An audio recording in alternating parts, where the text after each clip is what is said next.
Հայաստանի պաշտպանության նախկին նախարար Սեյրան Օհանյանի պնդմամբ մեր ռազմական գերատեսչությունը ճիշտ ինֆորմացիա չի տալիս հայ-ադրբեջանական սահմանին ադրբեջանական կրակոցների մասին, որպեսզի իրենց գրած խաղաղության հեքիաթը չանհետանա։ Երեկ մենք տեսանք, որ պաշտպանության նախարարության ղեկավարությունը ասեց, որ դրանք կրակոցներ են, որոնք որ ասենք չունեն նպատակներ, անկանոն կրակոցներ են, բայց միևնույն է, ասենք ինֆորմացիա ունենալով տեղերից ես քիչ առաջ եմ խոսել, ասենք Խնածախ, Վաղատուր գյուղի համապատասխան մարմինների մեր մտերիմների հետ, որոնք որ ասում են այդ կրակոցները գյուղի վերևով են անցնում, այսինքն դեպի մեր կողմն են, դա նշանակում է, որ այդ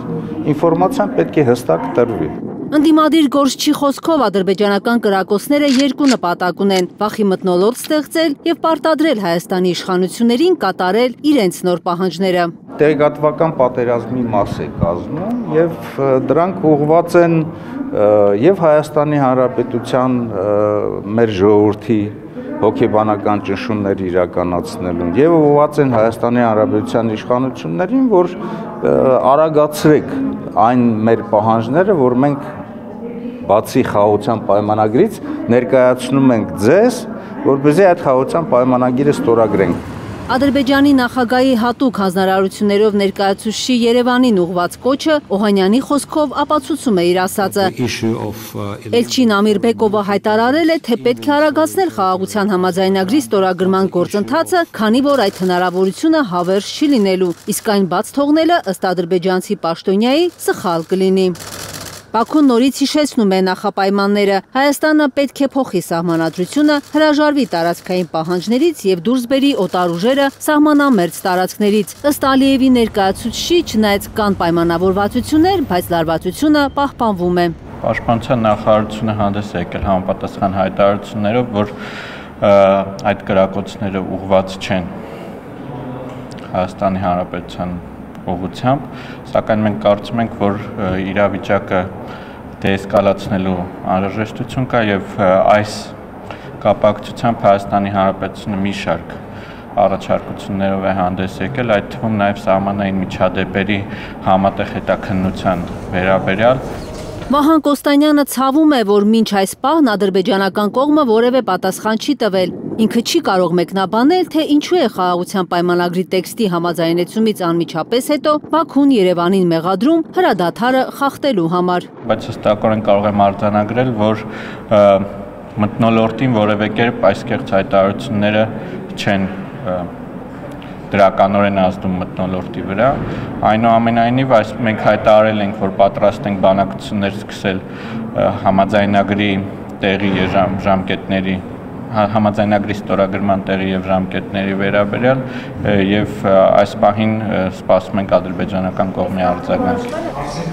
Փաշինյանի քննադատները վստահ են, Հայաստանի վարչապետը ամեն գնով ուզում է ստանալ խաղաղության թղթի կտորը, որպեսզի դա օգտագործի ներքաղաքական գործընթացներում։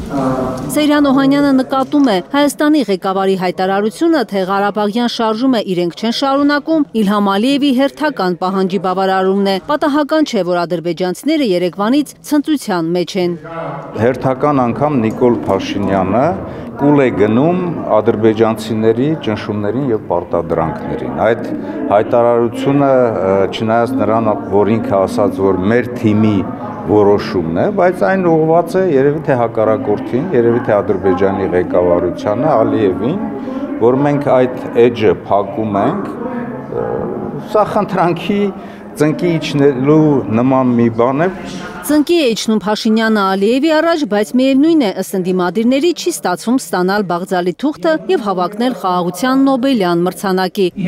Հայաստան խմբակցության падգամավոր Իշխան Սաղաթելյանի պնդմամբ խորհրդարանի ամբիոնից Նիկոլ Փաշինյանի ոչ ադեկվատ վարքագիծն է անգամ դա հուշում։ Այո, իր բոլոր նոպաները պայմանավորված են երկրի շուրջ ստեղծված իրավիճակով, նաև այն ներքաղաքական գործընթացներով, որ տեղի են ունենում։ Ինչ ներքաղաքական։ Հենց այս պահին ինչ որ արվում է Գյումրիում ընդդիմադիր տեխնացուների նկատմամբ, դա եւս պայմանավորված է իր վարկանիշով ստեղծված վտանգներով, ինքը հասկանում է իր կործանման եւ խորտակման վտանգը։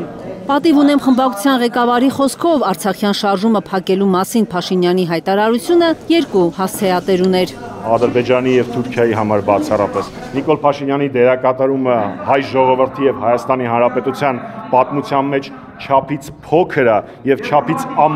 շատ ամոթալի, որպես ինքը հանդգնի Ղարաբաղյան շարժման մասին մի հատ էլ կարծիքներ հայտնել։ Ըստ ընդդիմադիրների, եթե Փաշինյանը ռիսկ անի ու հրապարակի Արցախյան հիմնախնդրի 2019-ին ԵԱՀԿ Մինսկի խմբի առաջարկները, բանավեճի կարիք չի է լինի։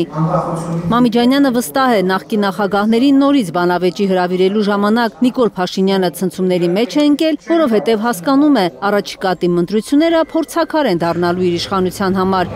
Ընդդիմադիր падգամավորը վստահ է, Գյումրին ամեն առումով մերժում է ՔՊ-ին եւ այդ պատճառով էլ Նիկոլ Փաշինյանը հրահանգել է միացնել ռեպրեսիվ ապարատը։ Կարնե Մանգասարյան, Միլենա Պողոսյան եւ Արմեն Ապրեսյան, Հայլուր։